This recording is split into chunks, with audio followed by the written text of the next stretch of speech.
But the blood of Aborigines tells me that they've inherited a very ancient marker from Africa. It's around 50,000 years old, while Africans have no trace of Aboriginal markers in their blood. The human traffic was strictly one way, from Africa to Australia.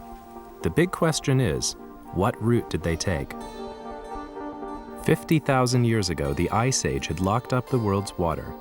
Sea levels were lower, making Indonesia one landmass. Australia was joined to New Guinea.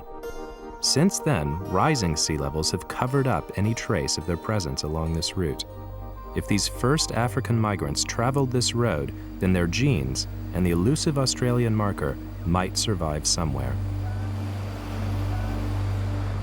I'm going to India to see if I can find any genetic trace of the Africans en route to Australia.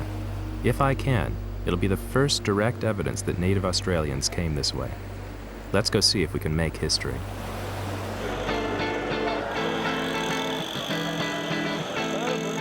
Madurai in southern India. My mission? To try and find the missing link.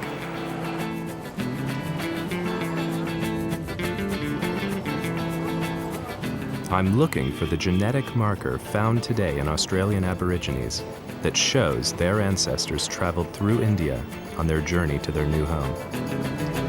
It's incredible to be here, and it really is like diving into a sea of humanity. There's so many faces.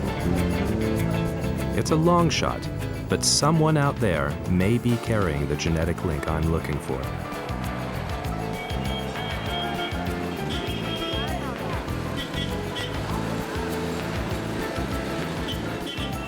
To help me track down the marker, I've enlisted the help of an old friend, Professor Pitchapan. We'll use his lab and its equipment for as long as it takes. Hi, good to see you again. Oh, good. How was everything? It's been quite a while. He took me off to a quiet cafe so we could talk. Quiet by Madurai standards, that is. We've been following this coastal migration to Australia. So this is the reason we think that the Australians were able to get from Africa to Australia so quickly. Yes. Is that they followed a coastal route.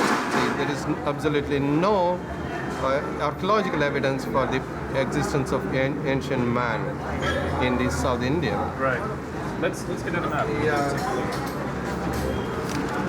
Given what you know about the people living in southern India, which population should we sample?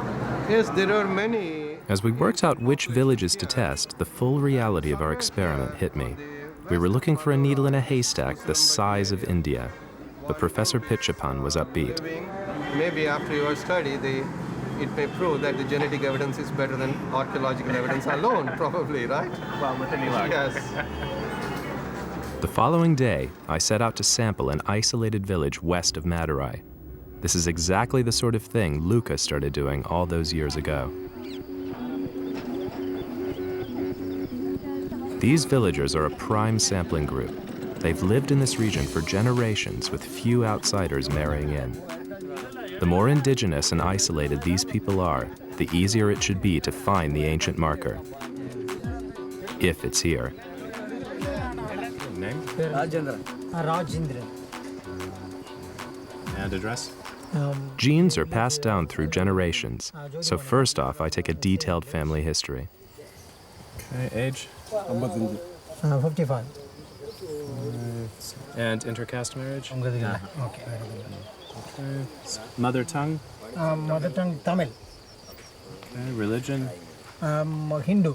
Hindu?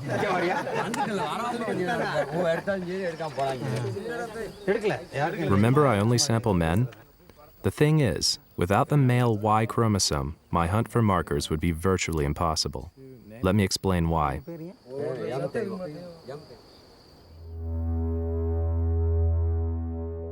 Chromosomes come in pairs. We inherit one from each of our parents.